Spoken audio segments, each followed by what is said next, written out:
Ecclésiaste 2, à partir du verset 1er jusqu'au verset 11. Je me suis dit dans mon cœur, allons, que je t'éprouve maintenant par la joie. Recherche le bonheur. Et voici, c'est encore une vanité. J'ai dit au rire, vantard, et à la joie, celle-là, que fait-elle? J'ai recherché en mon cœur le moyen de livrer ma chair au vin, tout en me conduisant avec sagesse, et de m'attacher à la stupidité jusqu'à ce que je voie ce qu'il est bon pour les humains de faire sous les cieux pendant les jours de leur vie. J'ai fait de grandes œuvres, je me suis bâti des maisons, je me suis planté des vignes, je me suis fait des jardins et des vergers, et j'y plantais des arbres fruitiers de toutes sortes. Je me suis fait des réservoirs d'eau pour arroser la forêt où poussent les arbres.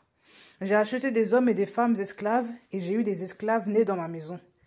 Et j'ai eu plus de gros et de petits bétails que tous ceux qui ont été avant moi dans Yerushalayim. Je me suis aussi amassé de l'argent et de l'or, et des propriétés qui se trouvent chez les rois et dans les provinces. Je me suis acquis des chanteurs et des chanteuses et les délices des humains, une concubine des concubines. Je me suis agrandi et me suis accru plus que tous ceux qui ont été avant moi dans Yerushalayim. Et ma sagesse demeura avec moi. Je n'ai rien refusé à mes yeux de tout ce qu'ils ont demandé, et je n'ai refusé aucune joie à mon cœur, car mon cœur s'est réjoui de tout mon travail, et c'est là tout ce que j'ai eu de tout mon travail. Et moi, je me suis tourné vers toutes mes œuvres que mes mains avaient faites, et vers tout le travail pour lequel j'avais peiné en les faisant. Et voici, tout est vanité et lutte d'esprit. Il n'y a aucun avantage sous le soleil. J'aimerais parler de ce passage-là,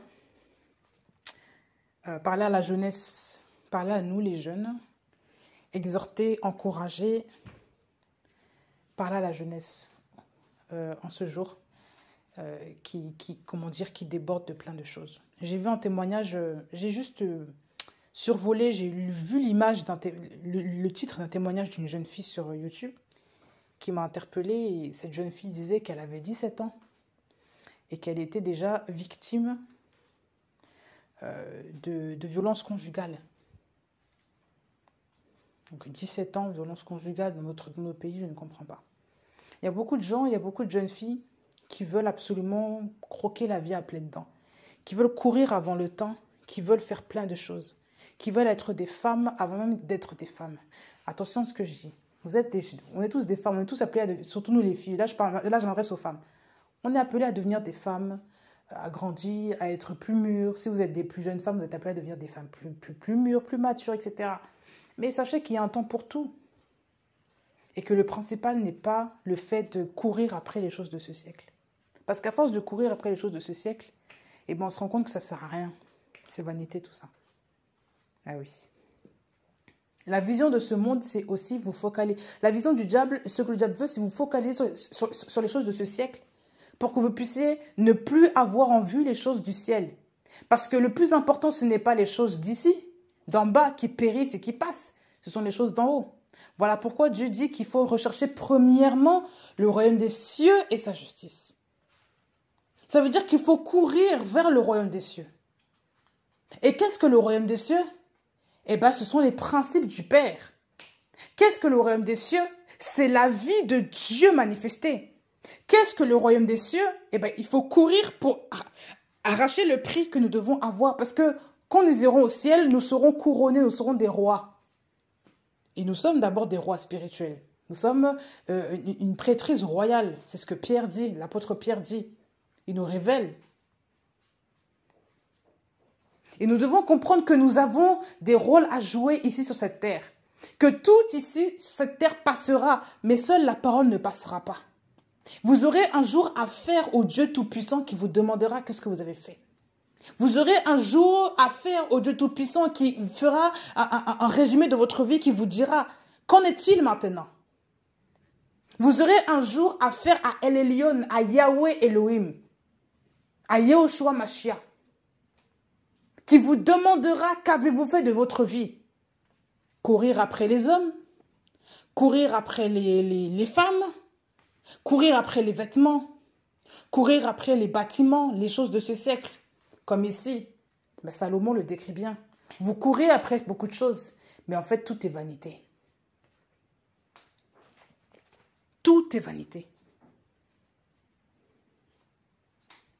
Et si cet homme-là en parle, lui qui a eu beaucoup de choses, beaucoup de bien, c'est parce qu'il sait pourquoi il en parle.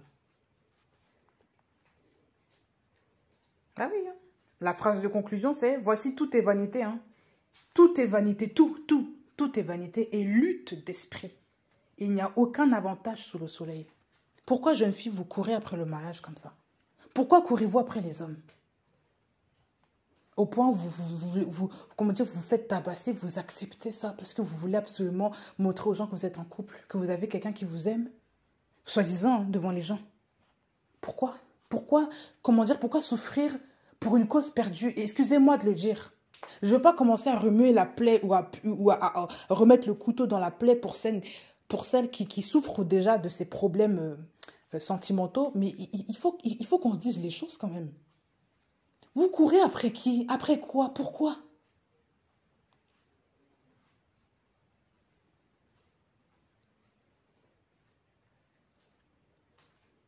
Pourquoi vous courez comme ça? Sachez que si vous n'avez pas de mari dans votre vie, vous pouvez quand même vivre, vous savez ça? Et que vous mourrez aussi de la même manière que celle qui est mariée ou que celle qui n'est pas mariée. Ça ne change rien. Vous croyez que vous allez emporter votre mari au ciel avec vous? Non. Vous croyez que vous allez emporter la libido, le sexe au ciel? Non, il n'y aura pas de ça. Ah oui. Nos corps seront changés là-haut. Pourquoi est-ce que vous courez après les choses de ce siècle? Attention, je ne dis pas que ce n'est pas bon, que le mariage n'est pas bon. Je ne dis pas non plus que l'amour est mauvais. Je ne remets pas en cause toutes ces choses. Parce que Dieu a créé ces choses-là qui sont bonnes aussi. Il a créé l'amour entre un homme et une femme parce qu'il sait que c'est agréable, que c'est bon. Mais c'est pour un temps. Parce que je vous annonce qu'au ciel, il n'y aura plus de mari, plus de femmes. On aura tous des nouveaux corps. Il n'y aura plus de machin. Non, il n'y aura plus de tout ça. Il n'y aura plus de mariage. Il n'y aura plus d'enfants qui vont sortir là-haut. Non, c'est terminé. Et ça sera quand même la meilleure vie qu'on devrait avoir. C'est une meilleure vie que tout ça là. Ça va passer. Ça, c'est pour un temps. Au ciel, il n'y aura plus de couple. Parce que le seul époux, ce sera Christ. Il n'y aura plus de mari, de femme, il n'y aura plus de tout ça. Il n'y aura plus de tout ça. Il n'y aura plus de libido, plus de... Non, rien.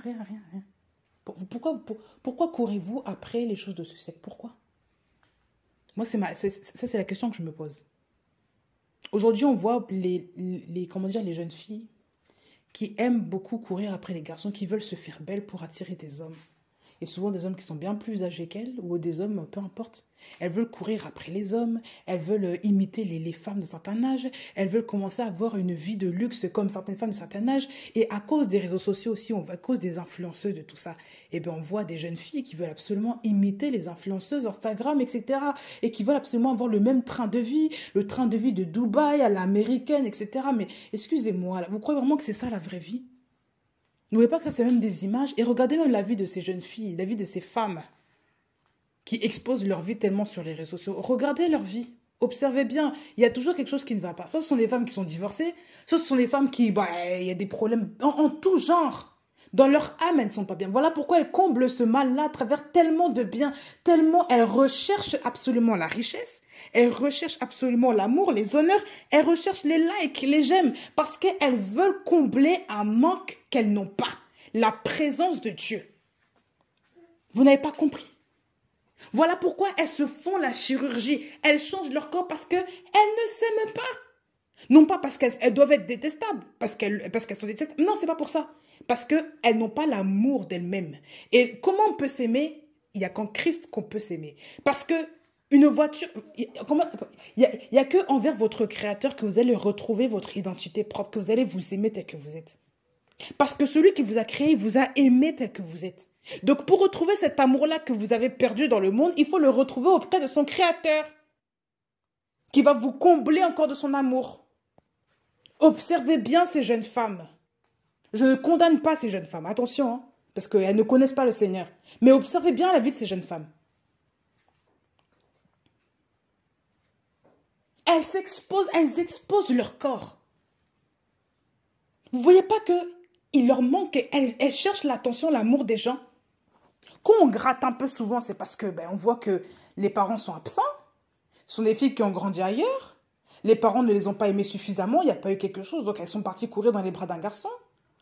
Et donc voilà, au fur et à mesure, voilà, on veut toujours plaire aux gens, au point de s'oublier, au point de faire n'importe quoi avec son corps.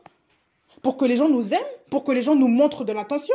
Il faut qu'on fasse toutes sortes de vidéos du n'importe quoi. Il faut qu'on fasse des vidéos qui font le buzz pour que les gens pour que les gens nous accordent de l'attention, comme des petits enfants. Les enfants, quand ils font des bêtises, quand ils crient, c'est parce qu'ils veulent que les parents s'occupent d'eux.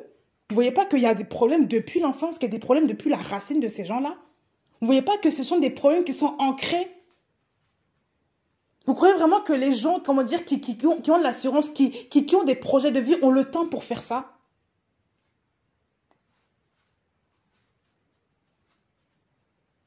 Croyez-vous vraiment que c'est ça que Dieu veut pour vous? Une vie de fantaisie, là. Une vie de à peu près, une fausse vie, une vie toute placardée, là, des réseaux sociaux. On vous montre des grosses villas, on vous dit que c'est ça la vie qu'il faut avoir. Mais la villa ne résout pas vos problèmes de cœur. La villa ne change rien à votre personne. Elle apporte quoi?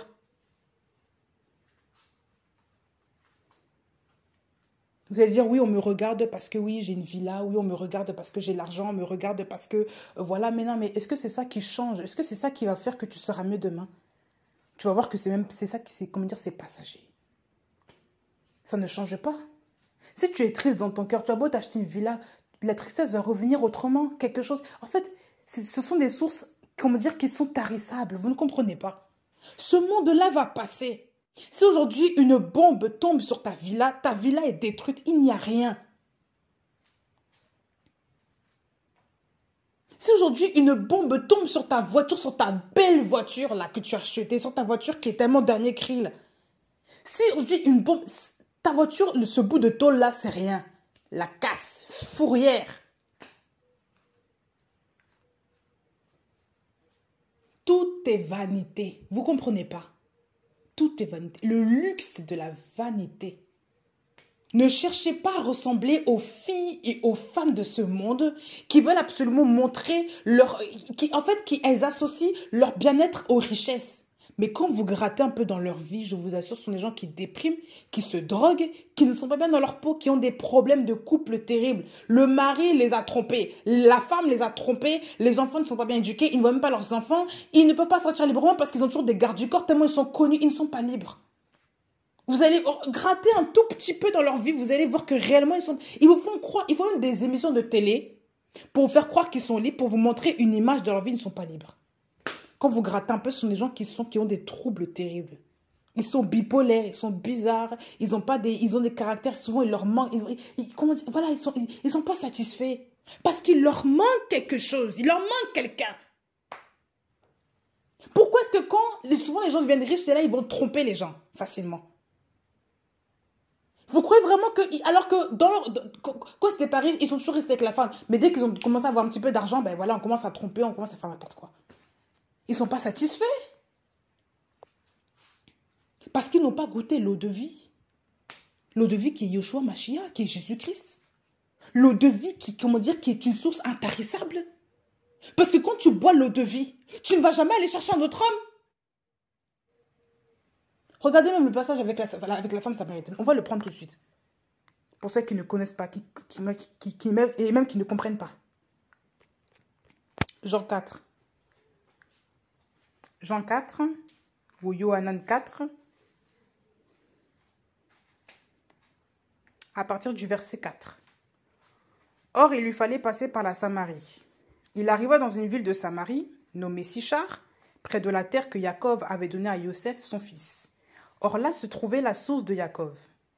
Yahushua, donc, fatigué du voyage, donc Jésus, s'était assis sur la source. C'était environ la 6e heure. Et une femme samaritaine vient pour puiser de l'eau. Yahushua lui dit, « Donne-moi à boire. » Car ses disciples étaient allés à la ville pour acheter des vivres. Mais cette femme samaritaine lui dit, « Comment toi qui es juif, me demandes-tu à boire à moi qui suis une femme samaritaine? Car les juifs n'ont pas de relation avec les samaritains. Yoshua lui répondit et lui dit, si tu connaissais le don d'Élohim, et qui est celui qui te dit, donne-moi à boire, tu lui aurais toi-même demandé à boire. Il t'aurait donné de l'eau vive. Je fais juste une pause ici. Christ dit, si tu connaissais le don d'Élohim, si tu connaissais le don d'Élohim, il est le don d'Élohim parce que on vous dit que dans Jean 3,16, que Dieu a tant aimé le monde qu'il a donné son Fils unique. Donner, ça vient du mot don. Il a donné quoi? Son Fils unique. Donc Christ est le don d'Élohim. Il dit, si tu connaissais le don d'Élohim, et qui est celui qui te dit, donne-moi à boire, tu lui aurais toi-même demandé à boire, et il t'aurait donné de l'eau vive. On vous parle de l'eau vive. On ne parle pas d'une eau semblable, une eau standard, une eau saguaro, cristalline. Non, non, non, eau vive. C'est une eau particulière. C'est pas une eau quand tu la bois encore parce que tu as encore soif. Enfin, en gros, vous avez compris. C'est pas une eau, tu bois, ça te... je sais pas, c'est tous les jours, c'est pareil là. L'eau vive. Attention, hein, une nouvelle marque. Eau vive. C'est pas n'importe quelle eau. La femme lui dit, Seigneur, tu n'as rien pour puiser et le puits est profond. D'où aurais-tu donc cette eau vive? Es-tu plus grand que Jacob, notre père, qui nous a donné ce puits et qui en a bu lui-même, ainsi que ses fils et son bétail? Yoshua répondit et lui dit, quiconque boit de cette eau aura encore soif. Mais celui qui boira de l'eau que je lui donnerai n'aura jamais soif. Mais l'eau que je lui donnerai deviendra en lui une source d'eau qui jaillira jusque dans la vie éternelle. La femme lui dit, Seigneur, donne-moi de cette eau, afin que je n'ai plus soif et que je ne vienne plus puiser ici. On poursuit. Yoshua lui dit, va, appelle ton mari et viens ici. La femme répondit et lui dit, je n'ai pas de mari. Yoshua lui dit, tu as bien dit, je n'ai pas de mari, car tu as eu 5 maris. Et celui que tu as maintenant n'est pas ton mari. En cela, tu as dit vrai. La femme lui dit, Seigneur, je vois que tu es prophète. Nos pères ont adoré sur cette montagne, et vous, vous dites que le lieu où il faut adorer est à Yerushalayim. Yoshua lui dit, femme, crois-moi, l'heure vient où ce ne sera ni sur cette montagne, ni à Yerushalayim que vous adorez le Père. Vous adorez ce que vous ne connaissez pas. Nous adorons ce que nous connaissons, car le salut vient des Juifs. Mais l'heure vient, et elle est déjà venue, où les véritables adorateurs adoreront le Père en esprit et en vérité. Car ce sont là les adorateurs que le Père demande. Elohim est esprit, et il faut que ceux qui l'adorent en esprit et en vérité. La femme lui répondit, je sais que le Machia vient, celui qu'on appelle loin. Quand donc il sera venu, il nous annoncera toutes choses. Yoshua lui dit, moi je suis qui te parle. Et là-dessus, ses disciples vinrent et ils s'étonnèrent de ce qu'il parlait avec une femme. Toutefois, aucun ne dit, que demandes-tu ou pourquoi parles-tu avec elle? La femme ayant laissé sa jarre à eau, sa cruche on va dire, s'en alla dans la ville et elle dit aux gens, venez voir un homme qui m'a dit tout ce que j'ai fait. Ne serait-ce pas le Machia? On va s'arrêter juste là. La révélation. Ici, c'est le passage de Jean 4. Vous tapez dans la Bible, Jean, chapitre 4, verset 4 jusqu'au verset 29. Et lisez. Lisez même dans plusieurs versions si vous voulez, mais lisez l'histoire. Christ a révélé à cette femme qu'elle avait combien de maris? Elle en avait 5. Et celui qu'elle a maintenant, il dit qu'il n'est pas son mari. Cette femme-là, bien qu'elle allait toujours boire, elle allait toujours au puits. Elle avait toujours cette insatiété le fait de toujours avoir des maris. Elle jette, elle prend encore, elle jette, elle... Mais lorsqu'elle a rencontré l'homme par excellence, l'époux, le mari, voilà pourquoi Dieu parle à cette femme. Non pas parce que charnellement il voulait l'épouser, non, c'était spirituel. Quand il a parlé à l'époux, au mari, quand il s'est révélé à cette femme en tant que l'homme par excellence, elle a abandonné tout ce qu'elle avait, sa jarre à eau. Elle est partie commencer à prêcher. Elle a dit qu'elle Est-ce que c'est pas lui le Machia? Venez voir un homme qui m'a dit tout ce que moi j'ai fait.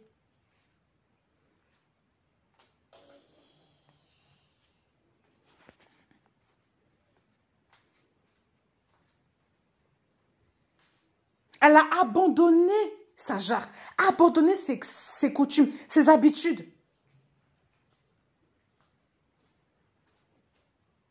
Cette femme-là avait ce goût-là pour les hommes. Elle courait après les hommes. Mais quand elle a rencontré Christ, elle a cessé ce qu'elle a fait. Parce qu'elle a rencontré l'eau de vie. Les jeunes filles aujourd'hui qui courent après les hommes. Qui courent après les hommes, machin. Qui courent, qui veulent toujours chercher des hommes. Qui veulent toujours séduire, plaire. On en voit tellement. Même des soi-disant chrétiennes, hein, qui veulent absolument séduire. Quand ils arrivent quelque part, oh, le monsieur m'a regardé, oh, le monsieur ceci. Elle s'habille dans le but de plaire aux gens. Non pas pour elle-même et déjà pour elle-même, pour leur mari et pour leur Dieu. Elle s'habille pour que les autres hommes la regardent. Parce qu'elles aiment l'attention sur elle. Déjà, non seulement c'est un esprit impur, je tiens à vous l'annoncer, qui veut toujours séduire les gens, montrer. Et quand vous sortez, vous voulez exhiber vos formes. Sachez que ça, ce n'est pas normal. Une femme qui est pure, une femme pure, une femme qui, comment dire, qui a, qui a l'esprit de Dieu. Une femme qui se respecte, une femme qui respecte son mari, une femme qui a le Saint-Esprit. Quand elle sort, elle ne va pas sortir dans le but de séduire en mettant en valeur ses formes. Elle sort dans le but, voilà, elle se respecte. Mais une femme qui n'a pas l'esprit de Dieu, qui n'est pas touchée par l'esprit de Dieu, une femme qui ne connaît pas son identité, elle va vouloir sortir et mettre des choses pour que tout le monde la regarde et pour que tout le monde la loue. Et elle pense que c'est ça qui fait que c'est une femme de valeur. Le fait qu'on regarde ses formes, on la valorise par rapport à ça, donc c'est une femme de valeur. Non. Parce que c'est pas ça la valeur selon Dieu. Pas du tout. Ton corps, là, dans 30 ans, là, il va faner. Hein. Toi qui as 17 ans ou 20 ans, ou voilà, même pour les femmes, c'est voilà. Une vingtaine d'années, trentaine d'années, c'est fini. Ton corps, il a changé complètement. T'es fané déjà. Ben oui. Tu vas commencer à te dandiner comment devant les gens, là. 50 ans, là, tu vas encore montrer montrer que tu... Non, 50 ans, tu es déjà passé. Passé selon le plan physique, j'entends bien. Je ne veux pas commencer à dire aux femmes qu'elles sont moches à 50 ans, pas du tout, pas du tout, pas du tout. J'ai une maman aussi qui a cet âge-là. Mais je veux dire aussi que ce n'est pas, que ce n'est pas à 50 ans que tu vas commencer à vouloir... Non, mais attendez, c'est quoi là? C'est quoi, honnêtement? Il y a un temps pour tout, tout ça c'est vanité, ça sert à rien. Et par hasard, celle qui est moins belle que toi physiquement, c'est elle qui tient son mari, sa maison, c'est elle dont elle n'a pas de problème, elle est bien.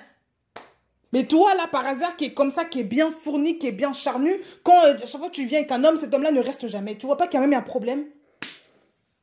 Après, on dit, oui, pourquoi je pleure? On dirait, mais voilà. Tu vois pas que l'ennemi joue avec toi? L'ennemi, il veut te dire quoi? Il veut te faire comprendre ici que l'amour de soi, eh ben, c'est le fait d'exhiber son corps, c'est comme ça qu'un homme va t'aimer. Mais un homme ne te considère pas comme... Écoutez, je vais vous dire les choses honnêtement à vous, les femmes. Parce qu'il y a beaucoup de femmes qui ne comprennent pas. Et même moi, pendant un temps, je n'ai pas compris ça. L'homme ne va pas t'aimer parce que, soi-disant, tu es belle, tu as un corps, Non, il t'aime pas pour ça. C'est pour tes valeurs propres, intrinsèques qu'il t'aime. C'est pour les valeurs qui s'attachent à toi qu'il t'aime. Je t'assure. Bien sûr, il y a quand même le critère physique qui joue. Ça, on va pas se mentir. Mais vous croyez que c'est ça qui, dans le temps, c'est ça qui va faire que l'homme va rester? Non. L'homme qui t'aime réellement, pas un homme qui veut seulement ton corps pour jouer avec toi. Un homme qui t'aime réellement va chercher à connaître qui tu es, ta valeur, ce que tu représentes, le comportement que tu as, la valeur que tu as, la mentalité que tu as. Ce n'est pas par rapport à ce que tu es physiquement. Ça, c'est rien du tout, ça. Parce que dehors, il y aura toujours une femme qui sera plus belle que toi, ma sœur. Il y aura toujours une femme qui sera toujours plus belle que toi. Il y aura toujours une femme qui va te dépasser dans quelque chose physiquement. Toujours. Tu n'es pas la plus belle. Ben oui. Il y aura toujours une femme qui va te devancer. Mais si tu te dis que je dois être la plus belle des plus belles, tu vas te faire une... En fait, tu vas lutter dans ta tête. C'est fatigant. Et comme il y a il y a des femmes qui sont plus belles que toi partout, tu penses pas que le monsieur aurait vu déjà une femme plus belle, il serait pas chez... Non. Ben oui. Ou il serait déjà polygame. Si vraiment il aimait il t'aurait jamais épousé, je ne sais quoi. Il ne te serait jamais demeuré fidèle. Pourquoi est-ce qu'un homme demeure avec une femme? C'est pour ses valeurs. C'est pour ce qu'elle représente, ce n'est pas pour ce qu'elle est physiquement, c'est pas pour ça. Qu'un homme et une femme, c'est pas du tout pour ça. Les gens se trompent. Et aujourd'hui, on veut vous faire comprendre autre chose. Certes, une femme belle, ça attire le regard. Mais est-ce que c'est toutes les femmes belles qui sont bien? Non. Pas du tout. Ah non.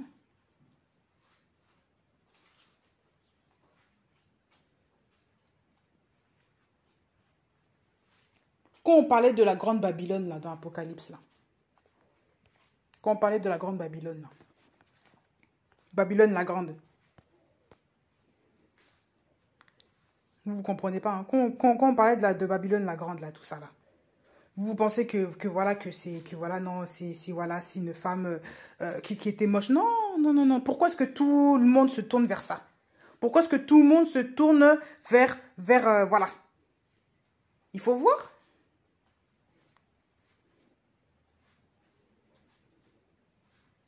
Regardez. Apocalypse 17. Apocalypse 17, à partir du verset 3. Non, non, à partir du verset 1er. Et l'un des 7 anges qui ont les 7 coupes vint, et il m'adressa la parole en disant, « Viens, je te montrerai le jugement de la grande prostituée qui est assise sur les grandes eaux, avec laquelle les rois de la terre se sont prostitués.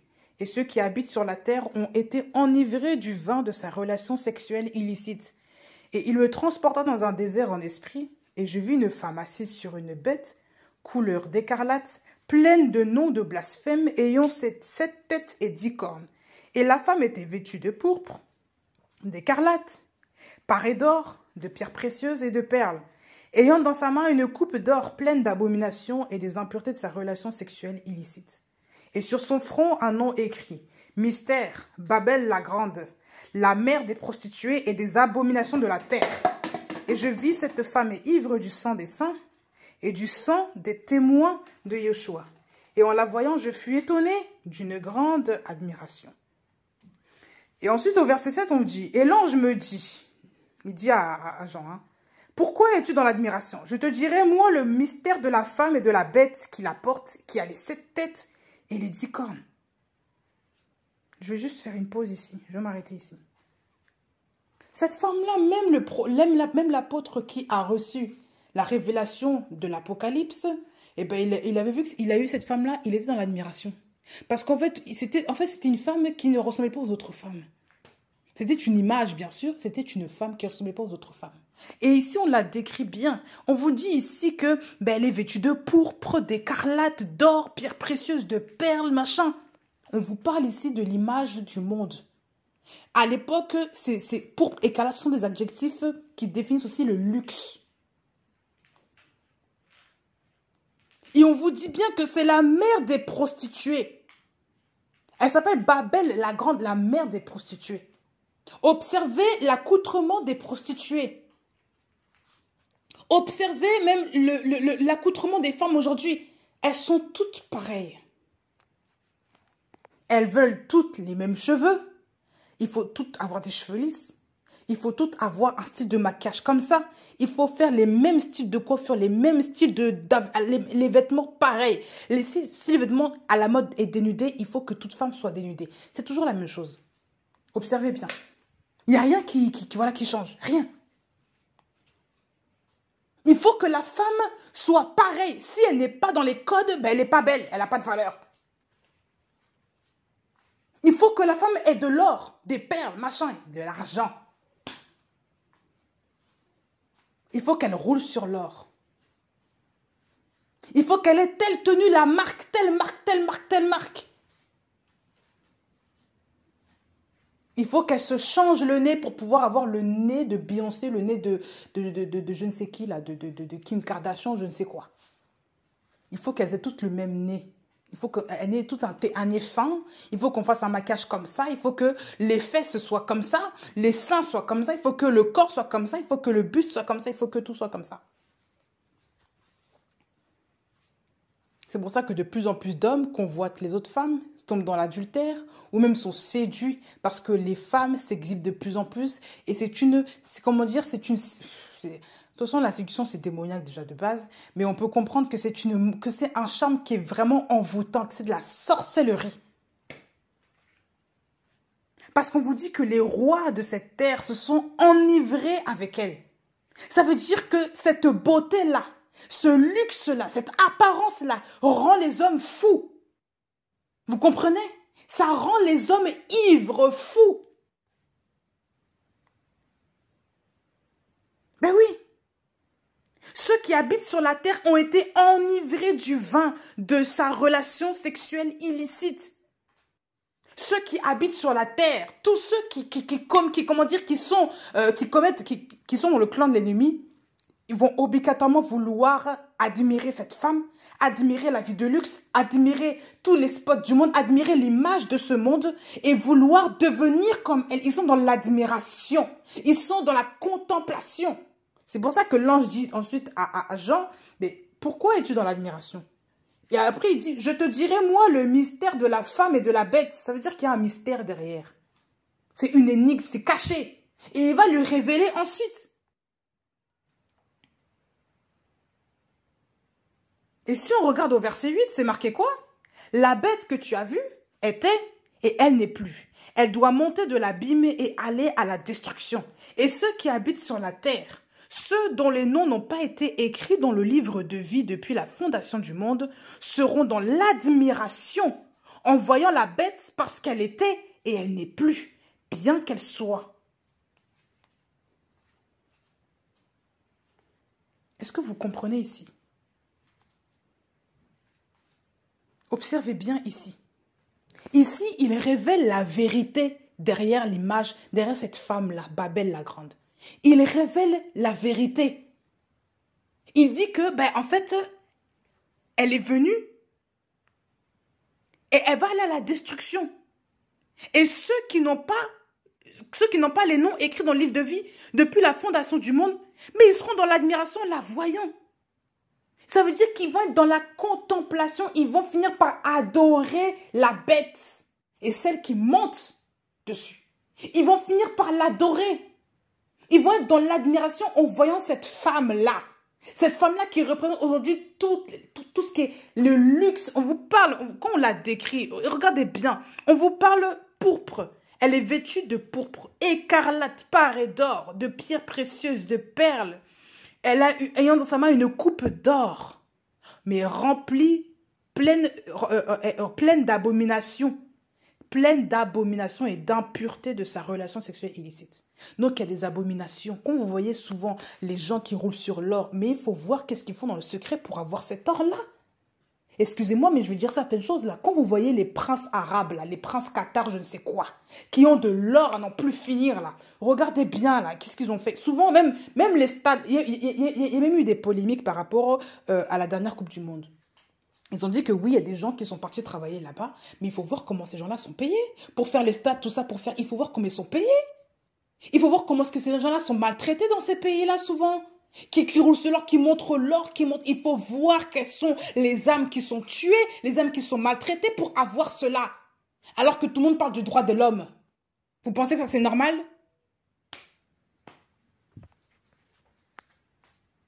Même il y a eu des polémiques par rapport à la reine d'Angleterre et sa couronne. Ça a fait tellement de dégâts, tellement de dégâts. Tellement de dégâts. Il y a des gens qui prennent l'or. Ils sont là, ils ne savent pas d'où ça vient. Il y a beaucoup de gens qui sont tués, qui sont maltraités pour le luxe d'autres personnes. Vous trouvez ça normal? Même les marques là, les marques de vêtements, beaucoup de marques de vêtements là. Regardez même les conditions dont les gens travaillent là-bas. Quand vous voyez les joggings de marque, machin, vous voyez, et ben voilà, on a entendu ça de Nike. Ils prennent des enfants pour faire n'importe quoi, je sais pas, pour créer des trucs, ils les payent d'une manière, ils prennent des enfants pour les payer pour faire ça. On paye les gens d'une manière tellement terrible et les conditions de travail ne sont pas possibles. Mais après, ils revendent ça en Europe et ils mettent ça à des prix exorbitants. Vous trouvez ça normal? Ça aussi, non mais attendez, 2 minutes là, juste 2 minutes. Vous trouvez ça normal? Vous voyez pas que c'est que... Non, non, abomination. Abomination. Regardez même ici dans les pays occidentaux. Regardez même ce qu'ils font dans les pays occidentaux. Par rapport en Afrique là. Ça, on va parler aussi. Regardez ça. Ils pillent les gens là-bas. Ils créent des guerres. Ils pillent les gens. Il y a des morts là-bas qui meurent à cause de leurs bêtises ici en Occident. Juste pour qu'ils aillent là-bas, qu'ils ramassent les richesses, qu'ils les ramènent ici en Europe. Et qu'ils font croire que c'est leur richesse. Et qu'ils mettent ça à des prix terribles. Ils sanctionnent même des pays africains parce qu'il y a ça. Ils font des choses graves. Depuis l'histoire, ils font des choses graves. Tout ça pour le commerce. Ils ont même vendu des esclaves. Tout ça pour leur commerce, pour leurs biens. Est-ce que vous trouvez ça normal? Comment est-ce que toi, en tant qu'humain, tu vends un autre être humain pour être... Je sais pas, il faut vraiment être imbécile pour comprendre comme ça. Il faut vraiment avoir une intelligence obscurcie, être méchant pour faire ça. Donc l'homme là qui est créé comme toi, qui a le même sang que toi, ne peut pas vivre aussi librement comme toi. C'est pas possible. Tu es obligé de prendre un esclave parce qu'il est noir, tu le prends, toi qui es blanc. Excusez-moi, on va dire les choses telles qu'elles sont là, telles qu'elles sont. Parce qu'il faut dire la vérité aussi aux gens, voilà. Même dans les pays du Moyen-Orient, il y en a encore qui prennent les gens en Afrique pour commencer à les ramasser en tant que servantes et ils font des choses graves. Il y en a qui brûlent les femmes là-bas, qui les tuent. Et ça, personne ne parle, tout le monde s'en fout. Au nom de quoi la richesse de je ne sais quoi pour avoir de l'argent? Toujours l'argent est en jeu dans ces choses-là. Et vous qui aimez le luxe, vous allez finir dans ces choses graves-là. Vous allez même cautionner que les gens meurent pour que vous ayez une bonne voiture, une villa, machin. Vous allez cautionner même que les gens travaillent très dur, qu'ils ne soient pas payés, qu'ils mangent mal pour construire votre villa. Vous allez cautionner ça aussi. Comment est-ce que vous pouvez cautionner des choses pareilles? Comment est-ce que vous pouvez cautionner des choses pareilles? Mais oui, vous n'allez pas dire que non, ben non, moi j'ai rien fait, moi c'est juste, ben non, mais je suis désolée, les gens ont fait ça, j'ai eu ma villa, je suis contente. Mais attends, tu sais très bien comment les gens étaient traités en faisant ta maison. Tu sais très bien ce qui s'est passé là, voilà, en ayant ton bien. Tu sais très bien ce qui s'est passé. Et toi, tu cautionnes ça, tu habites dedans légalement, il n'y a pas de souci. Mais c'est comme si tu pactises avec ceux qui ont fait le mal. Vous trouvez ça normal là? Vous trouvez ça logique?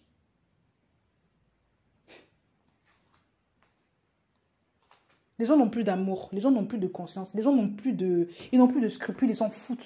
Eux, tout ce qu'ils veulent, c'est l'argent. Tout ce qu'ils veulent, c'est le luxe. Tout ce qu'ils veulent, c'est la grosse ville avec à la hollywoodienne. C'est ça qu'ils veulent. C'est ça qu'ils veulent. Une femme vêtue de pourpre, d'écarlate, de pierres barrées d'or, de pierres précieuses, perles, machin. La valeur de ce monde, c'est quoi? L'argent? Le maquillage maintenant? Une femme qui n'a pas un corps comme ça, ben, elle n'est pas belle. Donc les femmes qui sont plus rondes, elles sont condamnées. Celles qui sont physiquement, qui sont nées peut-être pour être plus fortes, ben, elles ne peuvent pas être épanouies. Parce qu'en fait, voilà, selon eux, ben, tu n'as pas un beau corps. Si tu n'as pas un corps de guêpe, tu n'as pas un beau corps. Si tu n'as pas des grosses fesses, tu n'as pas un beau corps. Donc si la femme qui est plate, ben, voilà. Donc toi, t'es comme, on l'insulte carrément. Ou la femme qui est beaucoup plus costaud, ben on va l'insulter aussi parce qu'elle n'a pas le corps qui est selon les... Voilà, excusez-moi, vous trouvez ça c'est normal ça? Vous insultez un être humain qui est fait, que Dieu a pris le temps de construire là. Vous vous rendez compte? Une fois, il y avait une personne qui me disait ça, qui critiquait beaucoup l'autre côté, nos frères les blancs là.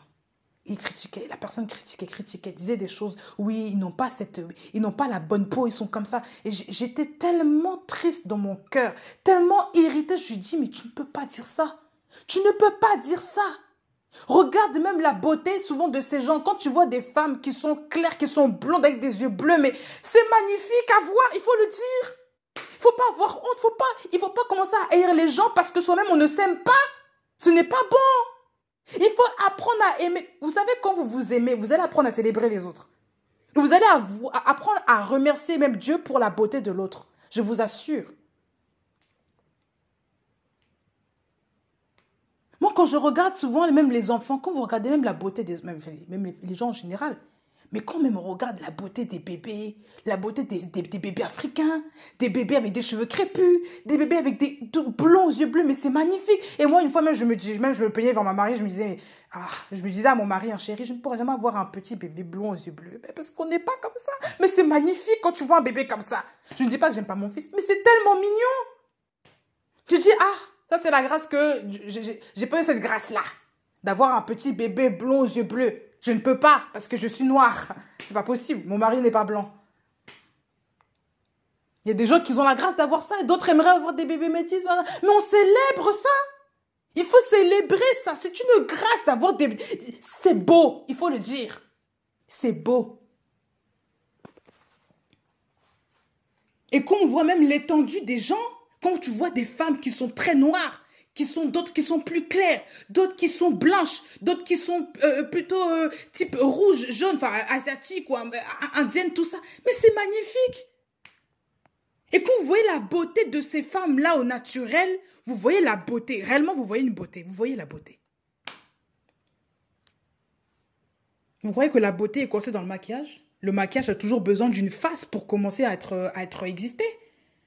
Mais la femme n'a pas besoin d'avoir un maquillage pour pouvoir exister. Mais le maquillage a besoin de la femme. Et est-ce que Dieu a créé une femme avec un maquillage? Non. Il faut apprendre à s'aimer aussi naturellement. Quand je vois beaucoup de jeunes filles qui ont 16 ans, 17 ans, là, qui se maquillent comme on dirait des vieilles de 30 ans, même plus vieilles que moi. Parfois, je me dis, mais attends, elle fait quel âge? Elle a 17 ans. Quand je dis 17 ans, hein, tu vois son corps là, tellement de maquillage, on dirait qu'elle a 35 ans. Mais ça ne dérange personne. On leur a déjà formaté que la beauté, c'est le maquillage. C'est ça. Elles n'ont jamais appris à s'aimer elles-mêmes. C'est ça votre problème aussi. Parce que vous voulez tellement imiter les stars qui sont complexées. Vous croyez que voilà, parce que... Non, il faut rester honnête. Le maquillage aussi, ça rend complexé, je vous le dis. Vous qui ne saviez pas, le maquillage rend complexé. Faites attention à ça. Le maquillage rend complexé. Ne cherchez pas à ressembler à des femmes qui sont tellement complexées qu'elles vont te mettre toutes sortes de choses sur elles pour commencer à ressembler, pour dire que non, tu es comme cette fille. Non. Aime-toi naturellement. Aime-toi tel que tu es. Tu n'as pas besoin de ressembler à une autre femme pour être, voilà, ceci, cela. Tu n'as pas besoin. Il faut que tu t'aimes, ma soeur. Il faut que tu t'aimes, ma petite soeur. Il faut que tu t'aimes. C'est important. Arrête de convoiter les autres femmes, de convoiter d'autres choses par n'importe quel moyen parce que, se disant, tu n'es pas bien, Non. Tu es jeune et alors? Garde ton visage d'enfant. Pourquoi tu veux ressembler à une femme qui est plus vieille? C'est pas bon. Et le maquillage, c'est saoulant. Hein. Je préfère vous le dire. Moi, c'est mon avis personnel là que je parle. Pour moi, le maquillage m'énerve. C'est saoulant. Tu es obligé d'avoir une face figée, une face qui ne doit pas bouger. Si tu transpires un peu, ben, on voit que tu transpires. Si tu as ceci, on voit que voilà, tu ne peux même pas te gratter un peu. C'est saoulant. Et vous ne voyez pas le fardeau, honnêtement? Tu te grattes un peu, on voit que tu t'es gratté. Tu veux même pas faire bisous aux gens naturellement parce que tu vas mettre le fond de teint sur la tête des gens. Même mon mari se plaignait de ça, hein, il y a quelques mois de cela. Il me disait, mais voilà, j'ai un t-shirt blanc, tu viens, tu poses ta tête sur moi, les traces de maquillage comme ça. Mais oui, c'est fatigant. Même mon mari m'a dit, moi, j'aime pas le truc de Picasso. Lui, il appelle ça Picasso. On va pas vous insulter aujourd'hui. C'est pas le but. C'est même pas mon but. Mais il y a beaucoup d'hommes qui n'aiment pas le maquillage, ça, il faut le dire. Ils n'aiment pas le maquillage, ils préfèrent une femme qui est simple. Ben oui. En tout cas, le mien, ce n'est pas... Ça, c'est pas son cas. Lui, tout ce qui est maquillage Picasso, il n'aime pas ça. Il m'a même dit, hein, dès départ, il m'a dit, moi, à faire de tout ce qui est artifice des femmes, là, moi, j'aime bien une femme qui est naturelle. J'aime pas les trucs de faux ongles. Ça, c'est mon mari. Attention. Je dis pas que c'est un péché. Je ne dis pas ça. D'accord? Il faut pas dire que, voilà, j'ai pas dit. Mais, il y a beaucoup d'hommes, quand vous écoutez les hommes, demandez-leur. Il y en a qui n'aiment pas ce genre de choses. Surtout quand ils aiment réellement la femme, ils aiment bien que la femme soit vraie. Ils n'aiment pas ces trucs-là de tout le monde. Non, ils n'aiment pas ça. Il y a des hommes qui sont très exigeants aussi. Parce qu'ils aiment bien... ils aiment bien le truc naturel. C'est tout. Voilà. Ah oui. Même pour les faux cheveux, là. Les femmes noires aussi, c'est pareil. Moi, c'est mon mari qui m'a aidé, qui Dieu a parlé par sa bouche. Il a parlé par la bouche de mon mari. Il dit, mais attends, tu es belle comme tu es là. Il faut un peu enlever tout ça, là, les cheveux, là. C'est fatigant. Et au départ, je m'en souviens, hein, j'avais honte. à faire de faux cheveux, j'étais pas bien. Je me dis, mes cheveux, bah, le monsieur va me voir comme ça. Alors qu'on vivait ensemble. On était mariés, tout ça, mais j'ai... Attends. Et le Seigneur, un jour, a utilisé sa bouche, il m'a dit, mais attends, mais tu es mieux comme ça, ma chérie, tu es belle. Moi, je préfère une femme africaine avec des cheveux afro que celle qui met les cheveux lisses, qui met les perruques. C'est pas normal. Il m'a clairement dit ça. Il m'a dit, c'est pas normal. Tu es noir, il faut s'accepter. La délivrance, le joug est parti, je vous assure. Et même quand vous voyez la tête des femmes, je ne dis pas qu'il ne faut pas mettre de tresse. Attention, je ne dis pas ces choses-là. Mais quand les femmes, il faut savoir parfois mettre de côté ce que vous avez pour commencer à s'aimer simplement. Simplement être dans la liberté aussi de s'aimer. Ça c'est aussi une liberté. Il faut vous coiffer avec ce que vous avez. Et le cheveu crépus est beau. Le cheveu crépus n'est pas un cheveu moche. Il faut s'aimer. Regardez un peu les vidéos, comment traiter les cheveux. Vous qui ne savez pas, par exemple, comment traiter vos cheveux. Regardez les cheveux sur YouTube. Vous allez en apprendre beaucoup parce qu'il y a beaucoup de vidéos. Il y a des filles qui font beaucoup de vidéos comme ça. Et vous allez apprendre à traiter. Vous allez voir même la définition des boucles de vos cheveux. Les cheveux, comment ils sont. Comment ils peuvent être doux quand on les entretient. Comment ils sont soyeux quand on les entretient. Ce sont des beaux cheveux. Ce ne sont pas des cheveux maudits. Il faut arrêter de penser comme ça, là. En les peignant, en mettant toujours des perruques, des jeunes. Non, il faut arrêter. Laissez vos cheveux respirer, ils ont droit même de voir la lumière du jour, non? Oh. Vous avez quoi toujours avec vos trucs sur la tête? C'est pas normal. Ça, c'est Babylone aussi qui vous formate comme ça. Hein? Toutes les femmes doivent avoir des cheveux lisses, des perruques pour ressembler à la femme qui est soi-disant aimée. Non, non, non. C'est pas comme ça que Dieu veut voir les choses. Parce que Dieu a créé chacun unique. Dieu a créé des femmes avec des peaux différentes. C'est pas pour qu'elles ont toutes la même peau. Ensuite. Vous voyez pas que c'est la même chose qu'ils ont fait quand ils ont voulu construire la ville Babel? Ils ont dit, bah, faisons-nous un nom, unissons-nous. C'est la même chose, vous ne comprenez pas? Ils veulent une identité alors que Dieu a fait l'homme unique à son image. Mais Dieu, l'image de Dieu, eh ben, se révèle à travers des Noirs, à travers des Chinois, à travers des Européens, à travers des Africains, à travers tout. Mais aujourd'hui, on veut tous mettre une image, une. Donc, l'image d'une femme. Hein? Cheveux lisses. Fesses comme ça, corps comme ça, le teint comme ça, les yeux comme ça. Vous voyez pas que c'est Babylone? Vous voyez pas que vous êtes formaté déjà? C'est Babel là que vous voyez là, que je vous ai dit là, Apocalypse, c'est ça. Apocalypse 17 là, voilà. C'est ça. Vous êtes belle comme vous êtes. Ne cherchez pas à courir après tout ce luxe-là, toute cette mondanité. La mode de ce siècle, ne cherchez pas à courir après tout ça. Vous êtes belle telle que vous êtes. Ne cherchez pas à ressembler à Kim Kardashian, ni à Beyoncé, ni à quoi que ce soit. Ne cherchez pas. Quand elles font ça, là, elles font ça pour l'argent. Elles font ça parce que déjà, il leur manque des choses. Vous, il vous manque quoi? Quand vous avez Christ, il vous manque quoi? Ensuite, il vous manque quoi? Cherchez le Seigneur, vous allez voir que tout ça, ça c'est que de la poussière, c'est vanité. Vanité. Il faut le dire. Et une dernière chose aussi, pour terminer. Quand vous vous aimez, retrouvez d'abord votre intimité avec le Seigneur. Le Seigneur va vous combler naturellement. Il va vous remplir de son eau de vie. Parce que vous êtes sa cruche. Il va vous remplir de son eau. Vous allez être une source... Vous allez être bien dans votre corps avec le Seigneur. Parce qu'il est votre créateur.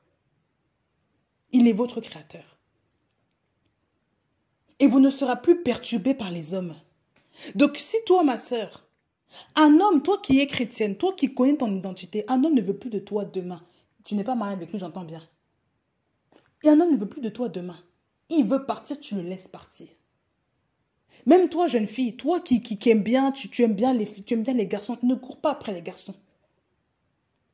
Parce que le garçon, déjà les garçons, ils savent, les garçons ont des yeux, les hommes ont des yeux que les femmes n'ont pas. Les hommes savent voir c'est qui la vraie femme de celle qui est une femme superficielle. Ils le voient très très bien.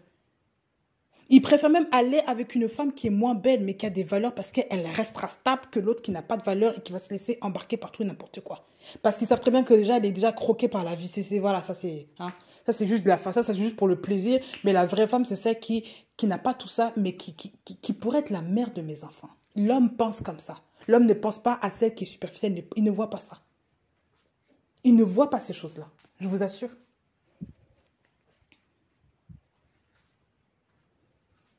Les hommes savent voir, ne courent pas après les garçons. Parce que l'homme qui va t'aimer, il va t'aimer tel que toi tu es. Un homme qui te quitte parce qu'il a trouvé plus belle que toi, c'est qu'il n'a pas vu ta valeur.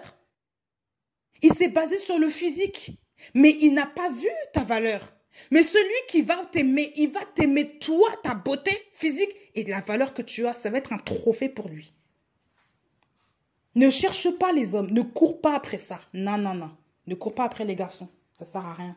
Même toi, jeune fille, tu es adolescente, tu sens que ton corps change. Tu commences à devenir une femme, voilà, ton corps petit à petit change. Ne cours pas après les garçons de ton âge. Et ne te laisse pas non plus manipuler par les garçons. Et déjà, ils sont trop jeunes pour toi.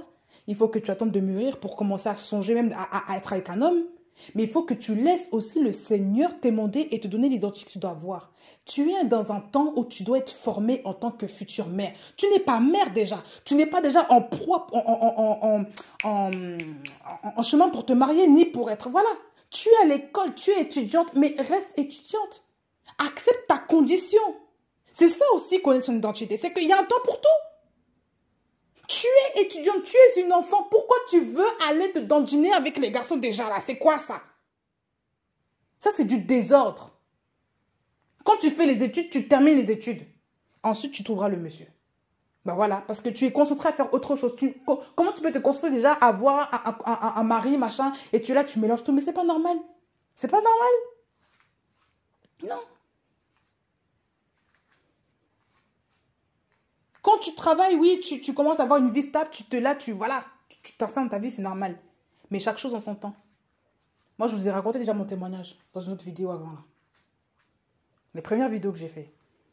Moi, quand j'étais étudiante, je me construisais études. Il y avait des garçons pourtant qui étaient là, qui pivotaient, là. Je voyais, hein. Et moi, j'étais en mode études. Je me focalisais sur mes études, sur la fin, sur ma carrière en tant que femme, tout ça. Je m'en foutais des garçons, je le dis. Je ne suis jamais sortie avec un garçon. Non. Le seul homme avec qui j'étais, c'était mon mari. Avec qui je suis sortie. Et encore, c'était blanc après. C'était pas maintenant. Et je l'ai rencontré, j'avais fini déjà mes études. Ben oui. J'étais pas encore à l'école en train de fricoter avec les garçons. Pas du tout. J'ai jamais eu de petits copains, je le dis. Non. Des copains avec qui on sort, on fait des trucs là, on fait des trucs d'adultes là. Non, non, non. Jamais de la vie, jamais. Des camarades d'école, ça oui, comme tout le monde. Mais des copains avec qui sortir, des amourettes, non, jamais.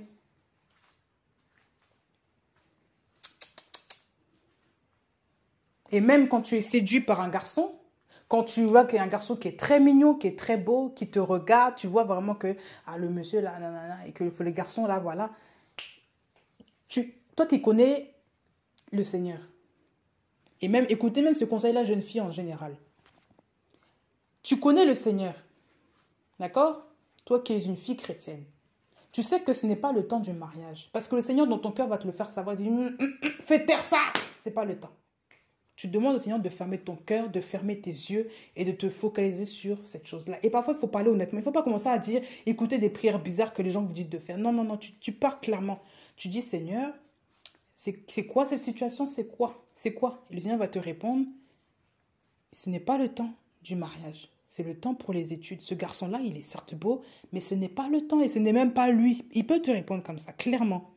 Et même, il va te donner soit une lassitude, soit un dégoût, soit une peur par rapport à ce que tu es en train de ressentir pour que tu t'en éloignes. Il peut parler d'une manière tout autre, par des sentiments ou par une voix claire. Il peut te parler. Ou par je ne sais quoi. Il va te dire, ce n'est pas le temps. Tu t'éloignes de ça. Il faut demander au Seigneur de fermer son cœur par rapport à ça. Parce qu'il y a des gens, je vais vous dire, il y a des gens, les filles, il y a des garçons qui sont possédés par des esprits impurs, des esprits de sirène des eaux, tout ça là. Des esprits de la sexualité, tout ça là. Ils sont remplis de ça. Il y a beaucoup de garçons qui sont ça et quand ils arrivent, ils séduisent les femmes. Les femmes se ressentent des oppressions par rapport à ces jeunes hommes-là. Ah oui, ça existe. Ça m'est même arrivé. Ça m'est même arrivé une fois au travail. Je me dis, mais pourquoi ce monsieur-là ne quitte jamais ma pensée? Pas forcément mon style, je sais pas, mais tout le temps tu penses à la personne, tu penses. Et comme l'homme avait un beau corps, tout ça, j'étais jeune, hein. J'étais déjà en train de travailler, c'était travail de saison en été. Mais tout le temps, je pense à ça. Je dis, Seigneur, c'est pas normal. Seigneur, non. Je rejette ça, je ferme ça là. Tout ça se ferme, Seigneur. Que cette pensée-là quitte mon cœur au nom de Jésus. Je ne veux pas de ça. Cœur là, tu te tais. Il n'y en a pas de ça. Je ne veux pas me laisser séduire. La pensée est partie du jour au lendemain. Le monsieur était redevenu comme normal.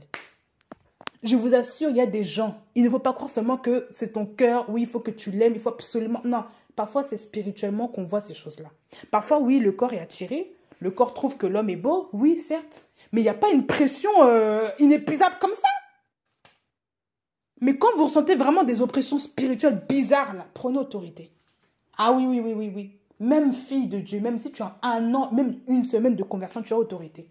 Entends-moi bien là, tu as une semaine de conversion. Tu t'es converti à Christ hier.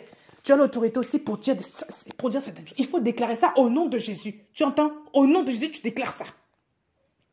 Et tu ne te laisses pas manipuler par l'ennemi qui te dit que non, il faut que tu ailles, tu es une jeune fille. Non, non, non, non, non, tu ne te laisses pas manipuler par ça. Satan veut que tu forniques avant le temps. Il veut que tu perdes ta vie. Mais oui. Lorsqu'une fille va avec un garçon, pour la première fois, n'oublie jamais ce garçon.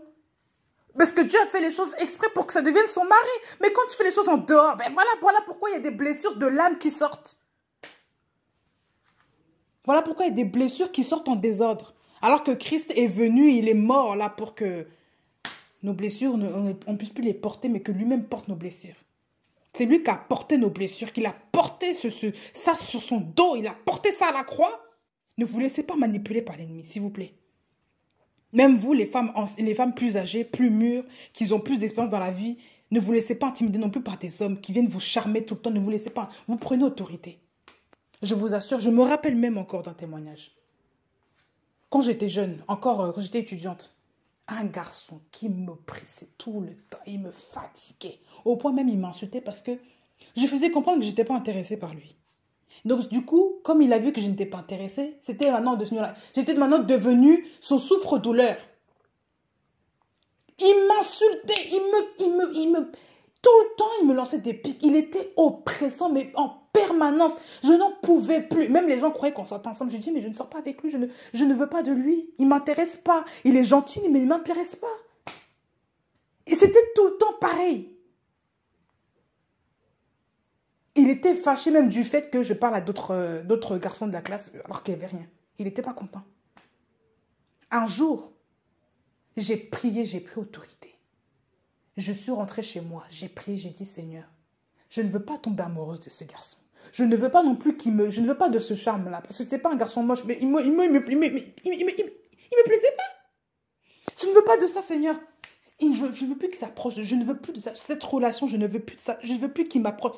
Du jour au lendemain, je suis arrivée en cours de classe.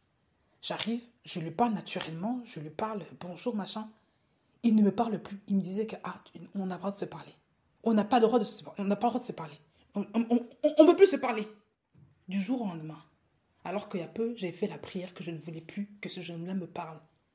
C'est comme si le Seigneur lui a dit, depuis ce jour, il ne m'a plus adressé la parole comme avant. Fini les oppressions bizarres. Il n'y avait plus de... Je vous assure, ce n'est pas un mensonge que je vous raconte. Il ne m'a plus embêté. Ah oui. Lui-même m'a dit, on ne peut plus se parler. Ah, moi, je ne veux plus te parler. J'étais choquée, je dis, oh. Le Seigneur est vivant. Le Seigneur ne ment pas. Même dans vos travers à l'école, même si un garçon tu pries pour ça. Tu peux prier pour ça. Mais oui. Que le Seigneur qui vous aide, qui vous encourage, qui vous libère des oppressions. Accrochez-vous au Seigneur. Recherchez d'abord le royaume des cieux et sa justice. Recherchez l'eau de vie. Jeune sœur, jeune fille, jeune mère, jeune femme, recherchez l'eau de vie. Ne cherchez pas les hommes, ne courez pas après eux. Même vous qui n'êtes pas mariés, même si votre âge est avancé, ne courez pas après les hommes. Attendez-vous au Seigneur. Que le Seigneur vous accompagne et qu'il vous garde au nom de Jésus.